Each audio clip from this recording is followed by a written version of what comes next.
The idea behind the show is simply asking guests what they would tell a stranger on a plane if they were sitting next to them and the stranger asked them for advice. The scenery is passing very fast, but the seer is constant. The one who's seeing is the same.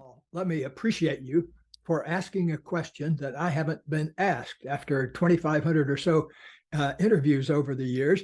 Is you have to drop the ego, which is everyone's greatest obstacle. In 2008, Grant and I had been married for 4 years. I was pregnant with my first child. The economy was collapsing, and we were on the verge of losing everything financially. Awesome. So excited to be back with another edition of the show. Today I'm with Dr. Dain here. And, Dain, where we typically like to start, because our show's a bit different. We don't have as many questions as I do in my longer form show that I still do. But with this one, I really like to dive in deep because I have less, chances for questions. And so maybe I'll start here, kind of probably a weird place to start. But first question, Dainers, are you a reader? And if so, do you have a book that changed your life? And if so, can you share that with us? Oh, I used to be a reader until I got so busy. Now I'm a listener. And what's interesting, I could mention so many books that changed my life because they acknowledged something that I knew to be true and somebody else was putting it in words. And so I went, then it must be true, But actually, this is going to sound a little weird perhaps, but Stranger in a Strange Land. It's and I know who says that, right? You ask this question, it's like, I haven't heard that one before. And, the premise of it is there's a guy who grew up on Mars. He's from Earth. He grew up on Mars and he comes back. Well, on Mars, they have amazing abilities to do things like move from one place to another, slow down their heart rate, stay on the bottom of a pool indefinitely, for example, things like that. And, so those are some of the things I'm aspiring to. Also being able to vaporize people out of existence by thinking about it, which I thought was kind of cool too. So there's this, it's a great storyline, but also it's this this sense of what would be possible if we didn't grow up with all the conditioning that we have and actually had far greater capacities.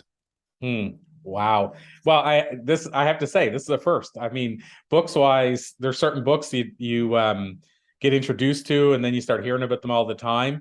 I think, it'd be cool if this was one of those books, like one that I've been hearing a lot about lately that I heard about years ago and hadn't heard about since or in between was Psycho-Cybernetics. And so I just literally picked it up a month ago and said, and I'm only about halfway through because I've been super busy, but I said, everybody's saying it now. It was a break for a long time. And now all of a sudden I'm hearing like 3 people out of 5 saying it, almost like to the extent of how many people say Think and Grow Rich when I asked that question. And right. So maybe it's time I read Psycho-Cybernetics. So that was my new one. So maybe this book will be the new one I hear about all the time now. Not sure. Hey, you never know. And it's such an old book, it was written, I guess probably in the 60s or 70s maybe. And but yeah, that's the thing also is I love, books are such a gift in that there's this entire new perspective or body of knowledge presented that can open up our worlds if we're willing to allow it, and somebody else took the time to put their hard-earned experience or learning or sense of what else is possible in it. I think it's awesome. Now, what's one thing that's interesting as well, because I know you talk a lot about and focus around the area of consciousness. And one of the things that I think is pretty wild is a lot of these books that I'm hearing about a lot lately are books from what you just said, the 60s and 70s. Yeah. So what do you feel? I mean, I think I know my answer or my thoughts on this, but do you feel that in the 60s and maybe early 70s, they hit a level of consciousness that we're maybe just getting back to now? That's an interesting question. On one hand, yes, and on the other hand, my sense is there were people who were willing to open the door for something different. It was one of the major times and we're going through another one right now, where everything was so topsy-turvy that people couldn't rely on the norm anymore to get them through. So the seekers started seeking. And so there was a lot of that. And as we know, sex, drugs, and rock and roll, the 60s, I'm like, I was born too late. But anyway, that's a story for another time. But the whole idea of it was they were exploring, what else is possible, really. And that's a question that I share with people all the time, because asking a simple question like that can start to open up doors you never imagined were there, just by going, hey, what else is possible I've never considered here? And I think that was their point of view. A lot of them are trying to get to it through drugs. And hey, what it is, whatever it takes to go on the exploration of, because I think most of us know, especially the people listening to this podcast, they know that this tangible reality, where everything is solid and linear is not enough. It's why we've had spiritual traditions ever since we've had people on the planet, because we know there's something greater. And from my point of view, there's a resurgence now in looking for something else, because what was sort of fell away. We pressed the big red reset button on reality. And so now what else is possible? And also, one of the things that excites me is right now we're in a space where people are actually looking. A lot of people, there's seems to be two camps, some that are looking to be taken care of more, and some that are looking to go, wait, this is on me. I got to create my life. It's not going to be created outside of me. So what would I actually like to choose? Wow. I mean, I so agree. And I agree with you as well that it feels like we're at a time right now where people are becoming more aware, people are seeking something greater. So it's an exciting time to be a part of. So let me ask you this before I jump into the main question I want to ask you. When we talk about something like that, like this being a time when more awareness is happening and there seems to be more seeking, what part do you think, because we see a lot lately of division. So what part do you think that, COVID as a pandemic and maybe division in politics, like what part do you think that plays in people seeking something more? Like, do you think it plays any part? Do you think it makes people want to seek more? I'm just curious, because it seems like a lot of it's happening at a similar time where there's also a lot of division and other things happening too. Yes. And what I would say is it's creating so I talk about seekers, because the seekers of the world are those that always desire something different. We would call them humanoids in the work that I do, just because it's a fun word and messes with people's minds. But those people are the ones that are looking for something different. Those are the ones that also tend to feel like they're wrong because they don't get what everybody else gets. They're like, how can you just do this and consider it enough? So you have those people, and then you also have the people that are hunkering down into more rightness, more division, more separation. But as the separation seems to become more intense worldwide and louder, the seekers tend to seek more, because they look at that and they go, this is so intense to me. And for some of them, it physically hurts, this division that people are choosing. And so, and I never want to separate people. I'm just going to say that the tendency is for the person that wherever they are in their own consciousness and development, okay, the person that is going to go into their bunker and try to keep everybody else out. I'm right, you're wrong. I'm right, you're left. I'm red, you're blue. I'm black, you're white. Like all these sorts of things. All of these are arbitrary divisions that some people, based on whatever you want to attribute that to, buy as real. And then there are some people that see, as more people make that real, they look and see the non-reality of it. And so they start seeking something else in their own lives. Wow. Now, let me ask you the main question I want to ask you, and then I have a follow-up question to it that's very similar.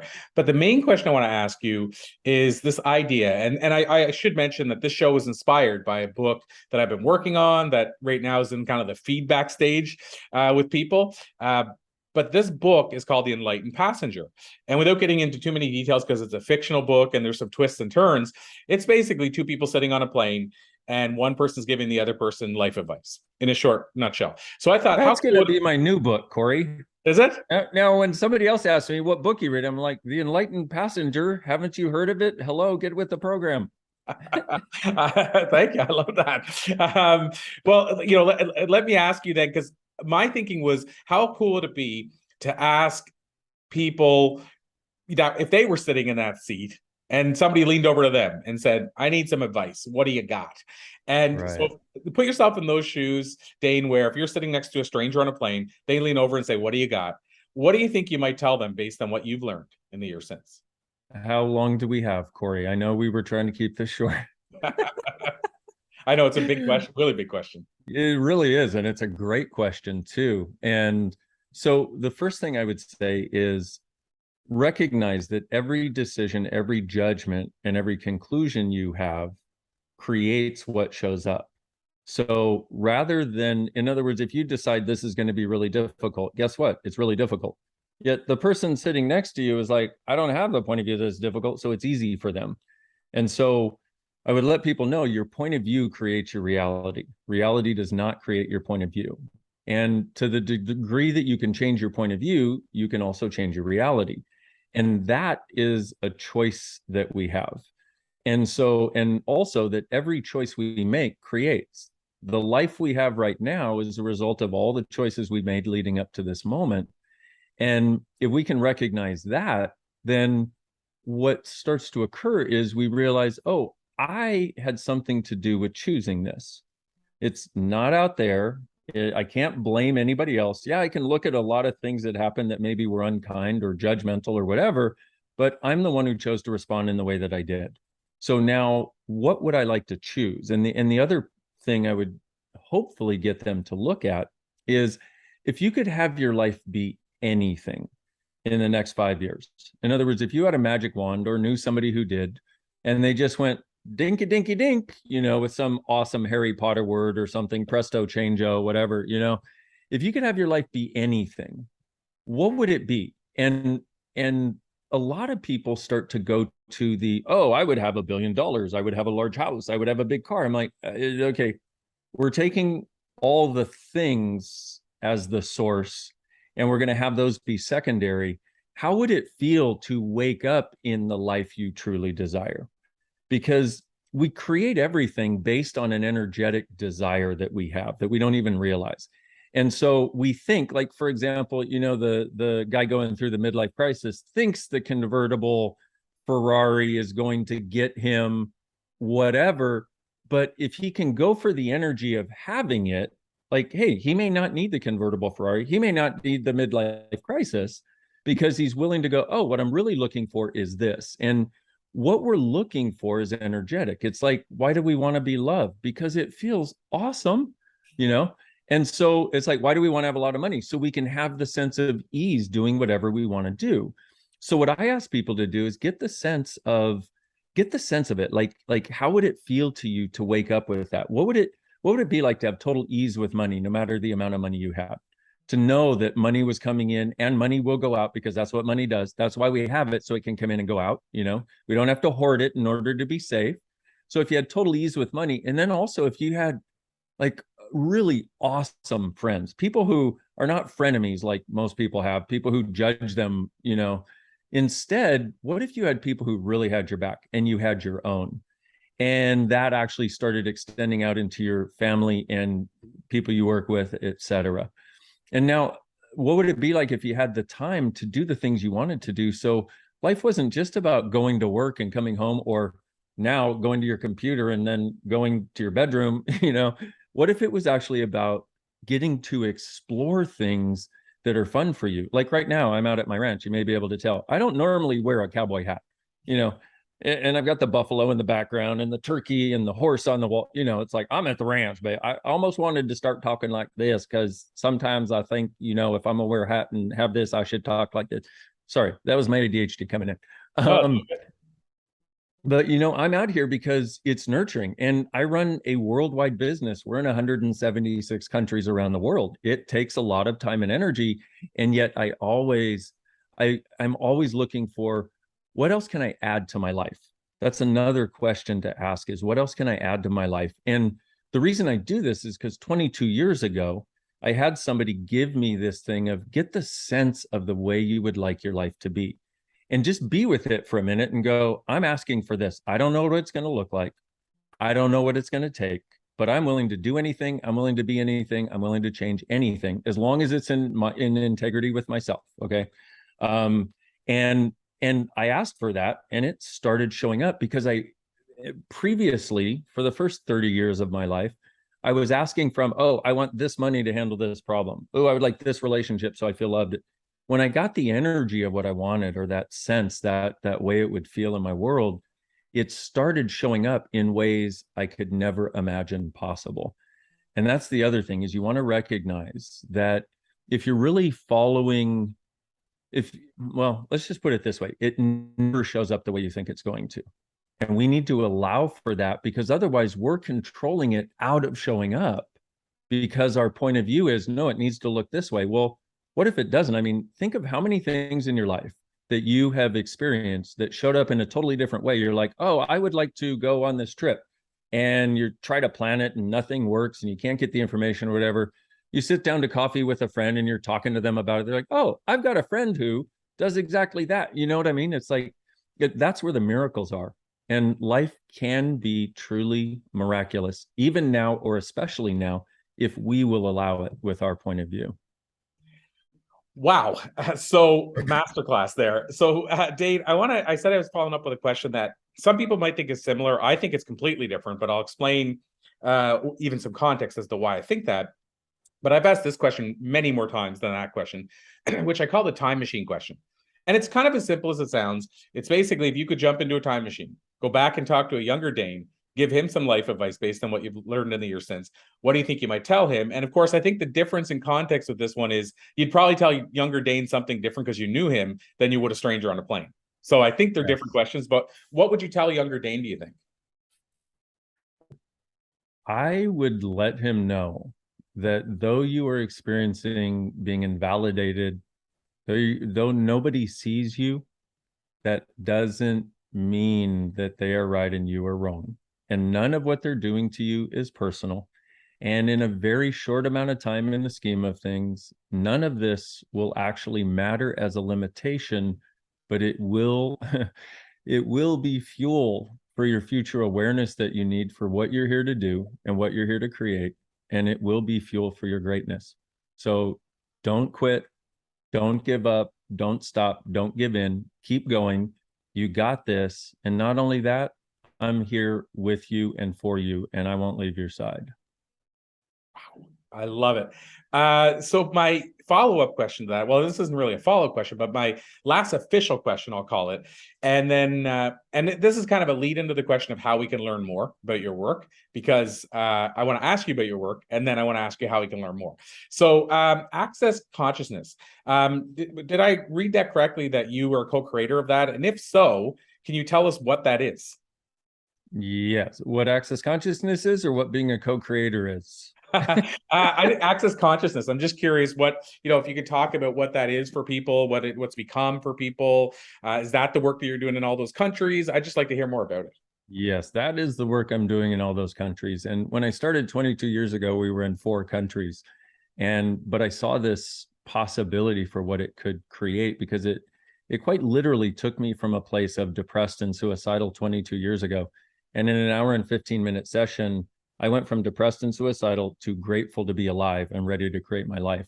And I was like, whoa, because I'd never heard of it before that. So basically, access is a set of really easy to use techniques that work really fast to allow you to access your own consciousness so that you can truly create the life of your dreams.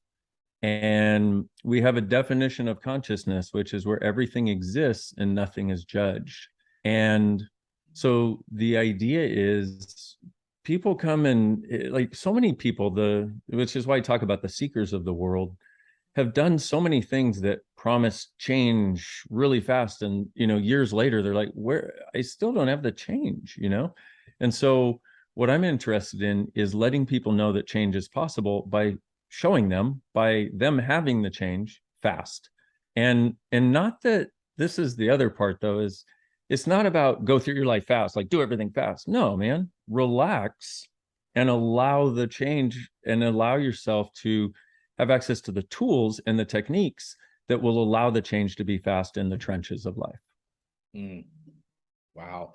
So like I said, the follow up to that, then of course, is with this limited amount of time, people just got to know you. I think we covered a lot in a limited amount of time, but people just got to know you, Dain. So where would you send them if they want to learn more about that work, if they want to learn more about maybe an event that's coming up, they want to read your books, any of that kind of stuff? Is there a hub or is there a main place you'd send people? Go to drdainheer.com, and there are a ton of resources, a ton of free resources. And because I know what it's like to need some help and not have anybody there to give it unless they're charging you money. So, and also on YouTube, I've got almost 1,000 videos at this point. And so those are all free resources too, with tools, with different perspectives. And for me, this really is about paying it forward, and also creating a place where the people out there that need something different know that there's a possibility for finding it.